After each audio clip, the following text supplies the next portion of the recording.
Games Workshop have finally done it. After literally over 30 years since the beginning of 2nd edition, they've decided to update the Eldar range. Space Marines have had a dozen updates in this time, and yet I'm still fielding models from the Rogue Trader era in my army that are considered current. But no longer. Today's massive reveals at the World Championships preview show are not only going to be huge for the tabletop and Aeldari players, but for the Warhammer 40K lore in general. Because it isn't just some chumps they brought back, but the Phoenix Lords. Except for Karandris, my favorite and the first Eldar model I ever painted back in 2000. But for those of you who don't know, which is pretty much everyone because there are only like a few of us Eldar fans out there, the Phoenix Lords are the Eldar equivalent of Primarchs. They're the Eldar race's demigods of war, eternally reincarnating into their champions, and the lore on these guys has been very, very sparse. In the 3rd edition Codex Eldar, there was maybe a paragraph or two at most about each of them. And Games Workshop haven't really updated much on them since. Jane Zarb was involved in the terrible lore story arc about the Aeldari, so we heard about her a bit, and Moggan Ra came back in 9th edition, but we didn't really hear anything about him, at least very little. It's harder to find anything out about the Eldar than it is the Alpha Legion, which is fitting as they're space elves. Let's take a look at the reveals from the World Championships and speculate how this is going to change the lore going forward, not just for the Eldar, who, let's be honest, nobody cares about space elves, but for the Imperium and other factions as well. Honestly, if I was a Necron, then I'd be worried.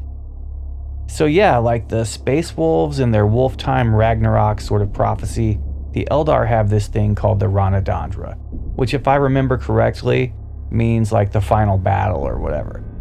Basically, it is when the hugest fight ever, since the War in Heaven, will take place and the galaxy will be destroyed. And it is foretold that the Phoenix Lord Fuegan, the Burning Lance, will unite the Phoenix Lords. Or as Games Workshop put it on the Warhammer Community site recently, Fuegan has a prophesied role to play in the Ranadandra, the end of all days. He is to gather the rest of the Phoenix Lords to fight his final battle against chaos, and he shall be the last to fall, his soul and those of his kin merging to birth Aeneid, the Eldari god of the dead, and usher in a new epoch. Is this day coming? Indubitably. Is it soon? None can say, for the Eldari are a long-lived race, and what might seem imminent to them could be many generations away for a human. With that, they tell us that cool Eldar minis are coming, and also give us a giant middle finger for all the years of bitching we did that they never updated our range. That last line about imminent to them and many generations away for a human, honestly, Games Workshop can really suck sometimes, and this is about the hardest they've dropped the ball. So, I'm not hearing it. The Angry Marines need to deliver the smackdown to Games Workshop for this one. Okay, so let's see what they say about the all-new Phoenix Lord for the Warp Spiders, who have never had a Phoenix Lord, except some vague mentions in the lore. So, that's pretty cool. Veteran fans of the craft world Aeldari have long pondered the identity of the Phoenix Lord of the Warp Spiders. The Shrine's Aspect Warriors are a fixture of Aeldari war parties, but their forebear has remained hidden in the webway until now. And we even get a tidbit of new lore to go on with the new model, which I must say is absolutely perfect. It really is gorgeous, as are all these releases.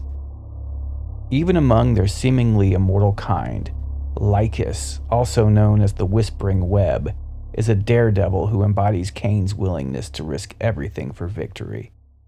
She plunges herself into the warp time and again with utter fearlessness and a keen eye for navigation, jumping further and more accurately than even the most ancient of her exarchs, and always appearing in a crackle of warp lightning to deliver her people from doom.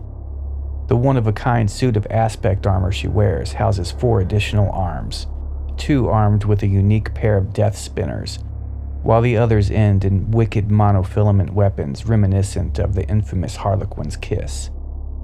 Even with this arsenal at her back, Lycus's most dangerous weapon is the crackling sword Vatarkan, also known as Weave Render, which is so sharp it can cut the fabric of reality itself.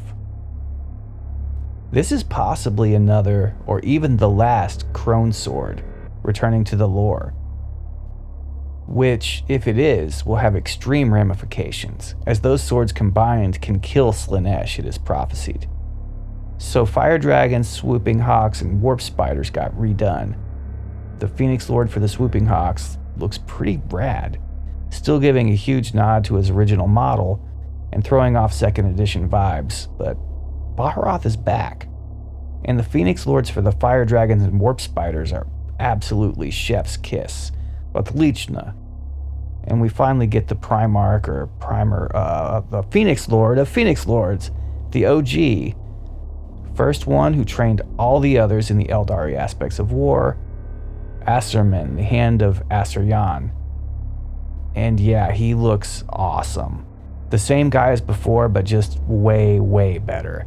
His mask gives me old school Ultraman vibes, like Godzilla versus Megalon, definitely leaning hard into the anime sort of feel that the Aeldari are known for. Stylistically, these models rock. They're some of the nicest models Games Workshop have put out for the Eldar ever. I'm glad to see them finally getting the love.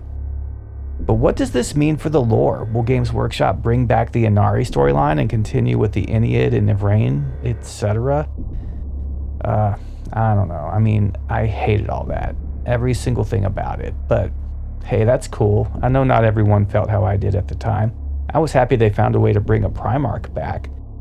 But it could have happened other ways. They basically started a long story arc and abandoned it, and haven't really touched the Eldar much since.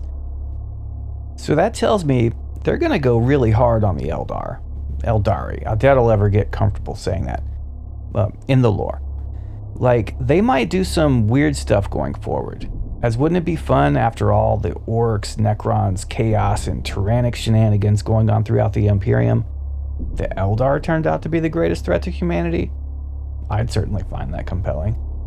But I do suspect that Games Workshop and the Black Library will not really give the Eldar the treatment and the lore they deserve. I do feel the company will continue to give the Eldar fanbase the cold shoulder and keep Warhammer 40K Space Marine centric.